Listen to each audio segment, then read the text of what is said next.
this was such a nothing burger of an episode that they literally filmed next week's episode before this episode even aired. So if you were watching it live for next week, you have no idea what happened in this episode.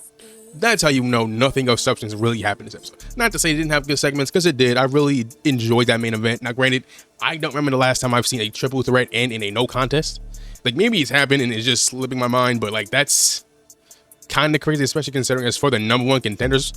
You know, that's kind of weird, but regardless, it was still an enjoyable match. Julia got to get back Julians. We're back on track, baby. We're on the right track.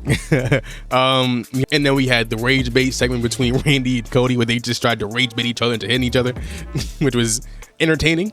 Kind of weird, kind of off, but entertaining nonetheless. So shout out to that. And the Irresistible Forces versus Tiffany and Chelsea. It was a solid match. Chelsea Green is like over. Like she is probably the most over wrestler in the entire company at this point. Like she is massively over, and she's like 0-2 as champ, getting pinned by Nia twice. That's, look, I get it, right? You got to keep like continuity. You're not gonna have Chelsea all of a sudden start going on a 100 match win streak or nothing. But like 0-2 as champ, like you win a championship and go 0-2. I don't know if I agree with that. I don't know. But they look good out there. She is still super over, so I don't think the losses really affect her that much, if at all. It really doesn't affect her at all. But like, regardless, I would love for the champion of the women's division to actually like win. You know, I'm not saying it got to be like a squash match or a dominant victory, but you know what I mean? You can have her pin Last Legend or something.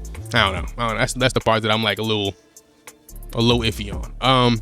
Tatum is a nice addition to the Smackdown roster. Her interaction with Charlotte is very endearing. I'm really excited to see where that goes. We're getting a 6-woman tag match as Sunday's main event, as I predicted last week. So super excited for that. That's probably going to lead into the one-on-one match between Jade and Charlotte once and for all, and then they're going to separate ways and do something different. So probably feud with Fatal Influence. Probably that'll probably be my next guess. Fatal Influence versus Charlotte and Tatum. That's probably the next feud for them after that. But regardless, pretty enjoyable. Again, nothing burger episode of SmackDown. Nothing really to write home about. It has some good segments, but nothing of overall consequence. But those are my thoughts on SmackDown. Let me know yours in the comments. When you get down there, like and subscribe. Hit that notification bell for more wrestling videos. This is Eli signing out.